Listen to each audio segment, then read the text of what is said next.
Hanuman, the son of Vayu, was known for his incomparable devotion to Lord Ram. Through selfless service and devotion, he had won the love of Lord Ram and his family and could think of nothing else but their comfort and well-being. This is the story of his miraculous birth and childhood. Long, long ago, in the mountains of Meru, was the ashram of the great sage Gautama. A monkey couple, Kesari and Anjana, lived in that hermitage. Anjana once was a celestial maiden and was turned into a monkey woman as a result of a curse. It was said that her curse would be removed if she gives birth to an incarnation of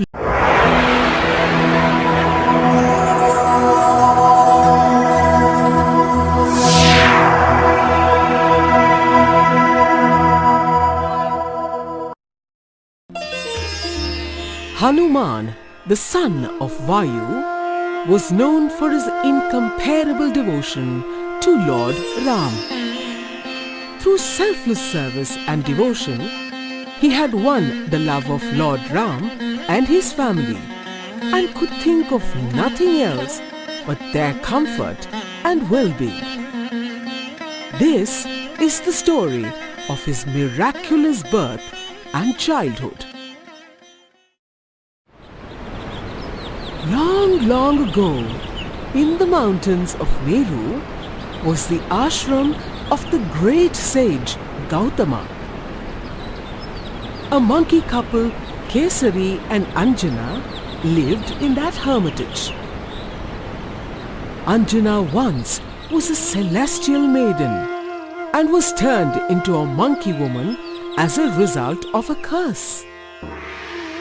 It was said that her curse would be removed if she gives birth to an incarnation of Lord Shiva. Please bless me with a child.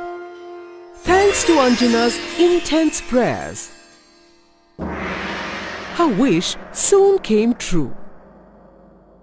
When King Dasharatha performed a yagna to have children, he was blessed with a sacred payasa. He wanted to share this payasa among his wives, and Vayu, the wind god, carried a portion of it and gave it to Anjana. As soon as she drank it, she felt the blessings of Lord Shiva. Vayu, the god of wind, appeared and blessed her. You will soon be a mother of a boy who will possess intellect, courage, tremendous strength, speed, and the power to fly. I am blessed. I am blessed. I am blessed. In due course, Anjana gave birth to a monkey-faced child. Kesari and Anjana named their son Bajrang, which means one with an iron body. He grew up a strong and mischievous young lad. One day, Anjana, I will be back in few hours. Anjana too left the sleeping Bajrang to collect fruits. Bajrang, who woke up after some time, Ma? Ma? Where are you? Oh, Ma, I'm hungry. Bajrang looked for something to eat. Suddenly, his eyes fell on the horizon, where the sun was rising in all its splendor. For him, it looked like a big, ripe, delicious fruit. Wow! What a ripe fruit! Let me grab it. Having been blessed by Vayu with the power to fly, Bajrang leaped up towards the sun and soon was flying at a great speed through the sky. Seeing his little son, Vayu feared. I should protect him from the scorching heat of Surya, the sun god. It so happened that it was the day of the solar eclipse. Rahu was proceeding to swallow the sun. Who is this? Coming towards the sun. Hope he too has come for this fruit. In an attempt to save his fruit, Bajrang scared Rahu, who fled from the scene in terror. The faster Rahu fled, the faster he flew.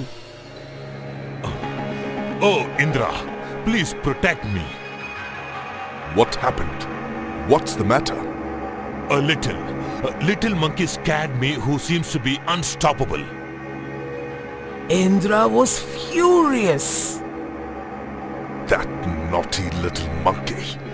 Whoever he is, he must be taught a lesson. Indra gave a mighty blow with his special weapon, Vajrayudham.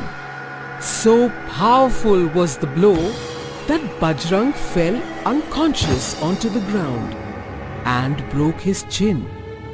Vayu, who saw this, was greatly angered. With a heavy heart, he picked his child and went inside a cave. I should teach everyone a lesson and punish the whole world for the harm that had come to my son Bajrang. No longer I will blow on the earth. As a result of Vayu's decision, every living being on earth suffered. The gods themselves were greatly disturbed. Devas went to Brahma, the creator of all life, and pleaded with him to do something and pacify Vayu. I will handle this situation. Indra, being king of the gods, you attacked an innocent child who just came looking for food in his hunger. Now only if you humble yourself before the grieving father and beg for his forgiveness, I can do anything for you. Indra, who was now ashamed of his harsh act, said, I will do as per your wish. Brahma and Indra approached Vayu. O mighty Dev, forgive Indra's mistake. He punished your son in a moment of anger. Brahma took Bajrang in his lap and caressed him. Immediately, the child opened his eyes and sat up. The little one paid his respects to all gathered there. Bless me, O Devas. I am ashamed to have used a deadly weapon against a child. I bless you that from this day, no weapon can injure you. I bless you with immortal life. Death shall not harm you. Fire shall not harm you. Hanuman, even after this incident, was very mischievous. He was causing trouble to the rishis and others. As usual, Hanuman disturbed a rishi who was meditating. The rishi was furious. Hey, you! I'm cursing you. You will cease to realize and recognize your powers unless someone reminds you of it. He cursed him. This calmed him down, and he started his lessons with the rishis. After a few days, Father, please be my guru and teach me the Vedas. My child, I am not learned enough to teach you. If you are determined to learn, then Surya is the only one who can teach you and be your guru. Hanuman immediately leaped up high and went to Surya. It's you, Hanuman, again? This time, what brings you here? Are you going to swallow me again? No, not at all. As a child, I was ignorant. Now, as I've grown up, I wish to attain knowledge. So? My thirst for knowledge brought me here. It is from you that 6 million rishis have learnt the Vedas. Will you be kind enough to teach me also? I am constantly on the move. I will be unable to teach you. I will also move with you and follow you to learn. Okay, I will teach you. You should listen carefully. I will not repeat any part again. Follow me and learn at the same time. Then you may be my disciple. Saying this, Surya, in a flash of light,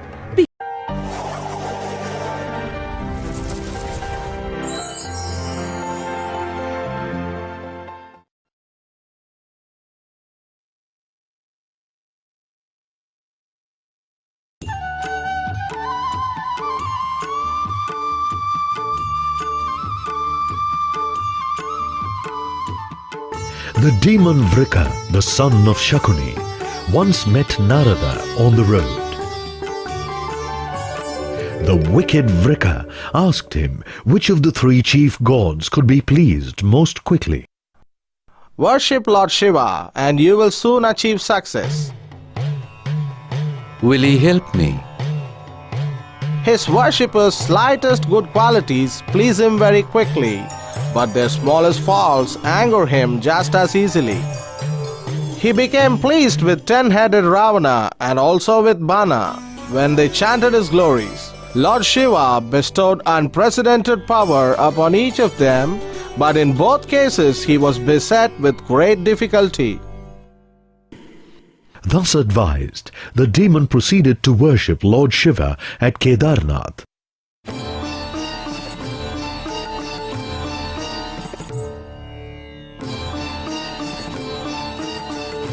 By taking pieces of flesh from his own body and offering them as sacrifices in the sacred fire.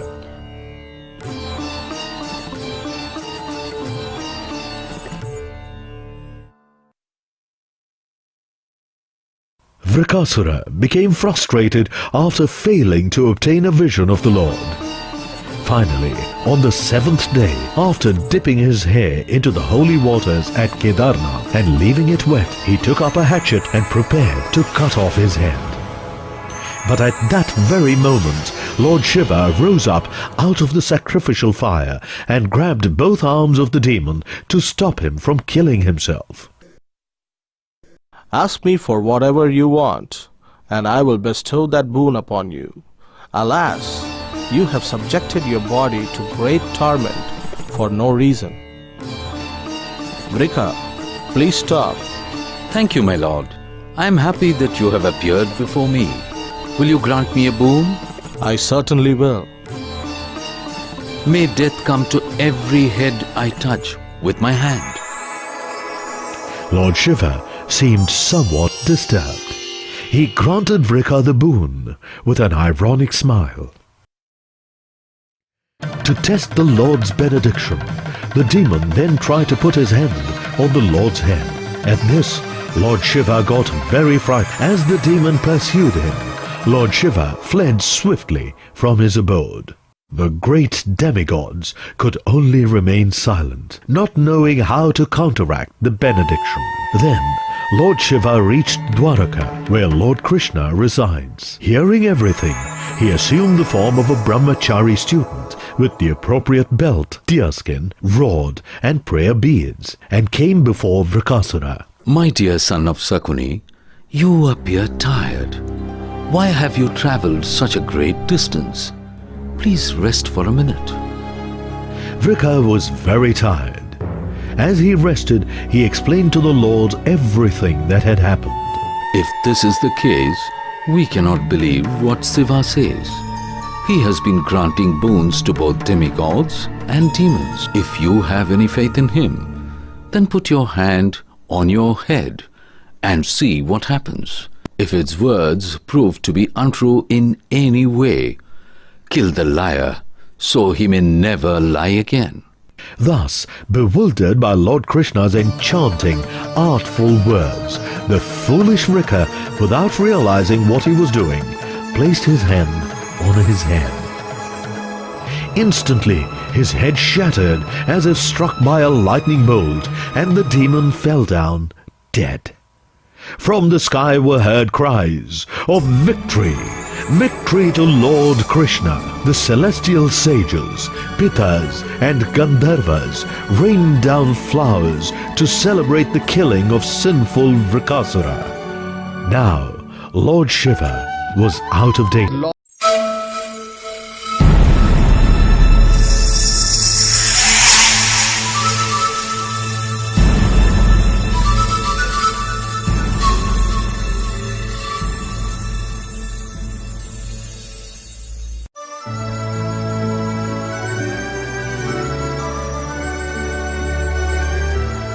Parasurama, originally called as Bhargava, took a vow to erase the whole race of Kshatriyas as his father was killed unlawfully by a king. I will do penance and acquire a weapon which will help me to fulfill my vow. Bhargava did rigorous penance. Shiva appeared before him. Bhargava, open your eyes. My lord, I am very fortunate. Bless me. I want to learn the secrets of weapon. Shiva taught him the secrets and also presented him with a Parasu, which possessed divine powers. From now on, you will be called as Parasurama.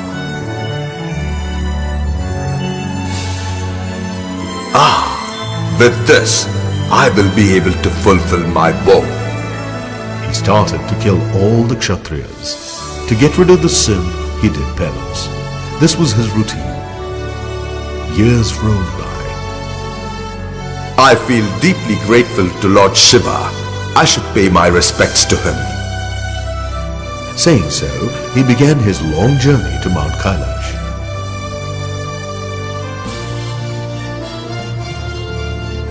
After traveling for many days, he reached Kailash. Entering the palace, he found the door to Shiva's chamber being guarded by his son, Lord Ganesha. Accept my greetings. Parasurama tried to enter and was stopped by Ganesha. I am sorry, but you can't go in. My father is taking rest.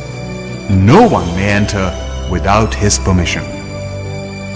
Parasurama did not like this interruption, but he politely replied, I am an ardent devotee of Lord Shiva, and further, he is my guru. A disciple does not need prior permission to see a respected guru. I have traveled all this distance only to see him. Please don't stop me. I understand, but I'm sorry. I can't let you in now. I promise I will not disturb him. All I want to do is fall down at his feet and come back. All this failed to move Ganesha. A hot exchange of words started between them, which rapidly turned into a real fight. Ganesha threw Parasurama with his trunk. Parasurama became furious. He immediately flung his axe towards Ganesha. This is the weapon given by my father. How will I? The axe struck Ganesha on his right tusk. Ganesha fell unconscious. Hearing the commotion, Shiva and Parvati came out and saw their son lying unconscious. Parasurama, who realized his mistake, felt ashamed. Do you realize what you have just done? My son was merely carrying out his father's command. But you became so wild with anger that you cut down his tusk. What a pity. Mother, please forgive me. I beg your forgiveness. Meanwhile, Shiva revived Ganesha. Ganesha, please forgive me. The trio forgave him and gave him their blessings.